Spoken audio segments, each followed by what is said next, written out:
Hello, my dear student. Now I am explaining the nitrogen cycle. It is a very important feature of the ecosystem. Nitrogen cycle में nitrogen community के लिए बहुत important है because जो nitrogen जो है ये प्रोटीन फॉर्मेशन के लिए बहुत ज़्यादा ज़रूरी है। Most prevalent element in living organism. कहने का मतलब ये है कि अगर नाइट्रोजन नहीं होगी तो अमीनो एसिड की सिंथेसिस भी नहीं होगी। अमीनो एसिड की सिंथेसिस नहीं होगी तो प्रोटीन का फॉर्मेशन नहीं होगा। इसलिए नाइट्रोजन का होना बहुत जरूरी है। ठीक है। Plant compete with microbes for the limiting nitrogen in soil. Thus nitrogen is a limiting nutrient for natural and agriculture ecosystem. कहने का मतलब ये है कि नाइट्रोजन फ्री फॉर्म में रहती है, उसको हम फिक्स करते हैं NH3 के फॉर्म में या NO2 के फॉर्म में। तो जो सॉयल है, सॉयल के अंदर यहाँ पर नाइट्रोजन का अमाउंट हमेशा कम रहता है। तो हर लिविंग ऑर्गेनिज्म को नाइट्रोजन चाहिए, चाहे वो बैक्टीरिया होगा, चाहे माइक्रोब्स होंगे, चाहे प्लांट्स होंगे, चाहे फंजाई होंगे। तो सॉयल का जो इकोसिस्टम है उसको नाइट्रोजन के लिए आपस में कंपटीशन करना पड़ता है। इसलिए बोलते हैं नाइट्रोजन सॉयल में लिमिटिंग है लेकिन एटमॉस्फेयर में लिमिटिंग नहीं है। नेक्स्ट पेज पे आते हैं। नाइट्रोजन जो है exist as a two nitrogen atom. N2 होता है जो बहुत ज्यादा स्ट्रॉन्ग ट्रिपल कोवेलेंट बॉन्ड से जुड़ा रहता है। बोलते हैं ना N3 बॉन्ड से ऐसे जुड़ा रहता है ना। The process of conversion of nitrogen to ammonia is termed as the nitrogen fixation. आई बात समझ में? यानी N2 से NH3 बनना, 2NH3 बनना ही क्या है? नाइट्रोजन फिक्सेशन है। ठीक है ना। Lighting and UV radiation, lighting and UV radiation provide the energy to convert nitrogen to nitrogen oxide. Atmosphere में जो लाइटिंग डिस्चार्ज होता है उससे एटमॉस्फेयर की नाइट्रोजन NO और N2O और NO2 में कन्वर्ट हो जाती है। ऐसे इंडस्ट्री में भी होता है, फॉरेस्ट फायर से भी होता है, ऑटोमोबाइल एग्जॉस्ट से ही होता है, वहां से भी नाइट्रोजन के ऑक्साइड्स बनते हैं, है ना। अब आगे देखते हैं। अब नाइट्रोजन फिक्सेशन किसको बोलते हैं? N2 से NH3 बनना क्या है? Nitrogen fixation. NH3 से NO3 बनना क्या है? नाइट्रिफिकेशन, है ना। अमीनो एसिड से अमोनिया बनना क्या है? अमोनिफिकेशन। ये सारे टर्म बड़े कंफ्यूजिंग हैं, है ना। प्रोटीन्स टूटता है तो अमीनो एसिड, अमीनो एसिड से अमोनिया, तो उसको अमोनिफिकेशन बोला। ऐसे ही NH3 से N2 बनना क्या है? डीनाइट्रिफिकेशन।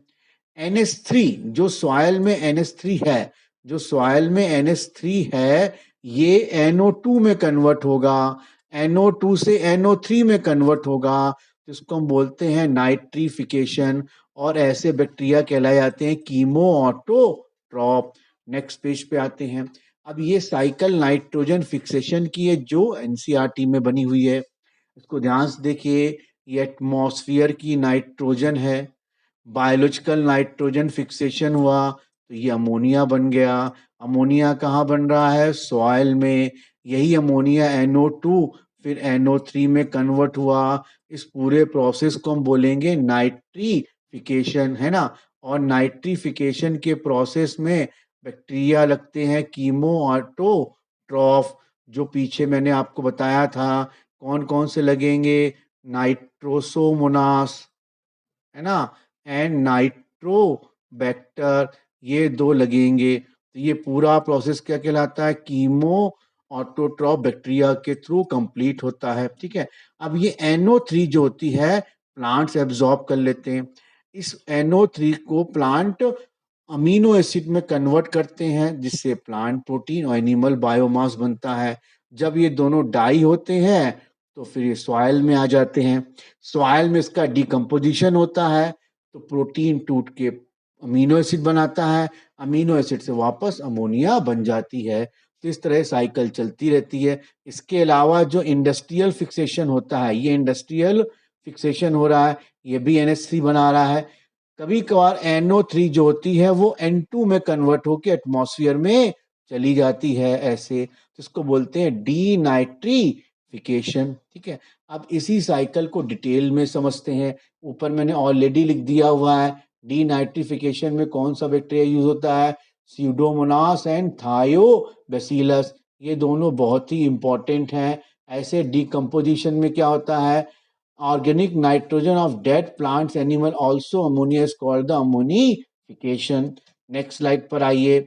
अब इस साइकिल को बहुत ध्यान से समझते हैं। देखिए ये सॉइल है, सॉइल में NO3 है।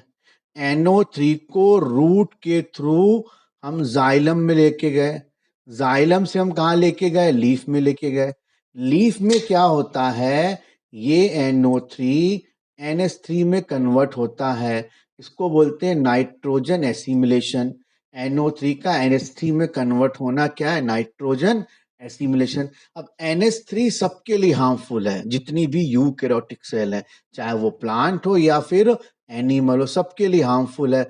अब ये NH3 NH4 में कन्वर्ट होती लीफ में ही, फिर वहां पे अल्फा कीटो ग्लूटारिक एसिड से मिलती है।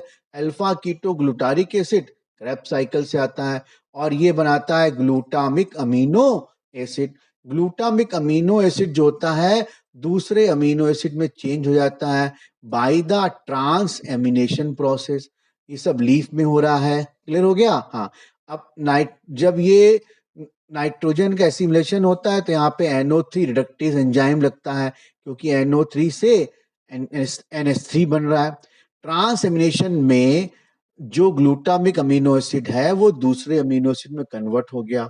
अब ये सारे अमीनो एसिड मिलके क्या बनाएंगे? प्रोटीन बनाएंगे। ये प्रोटीन प्लांट बॉडी और एनिमल बॉडी का फॉर्मेशन करेगी।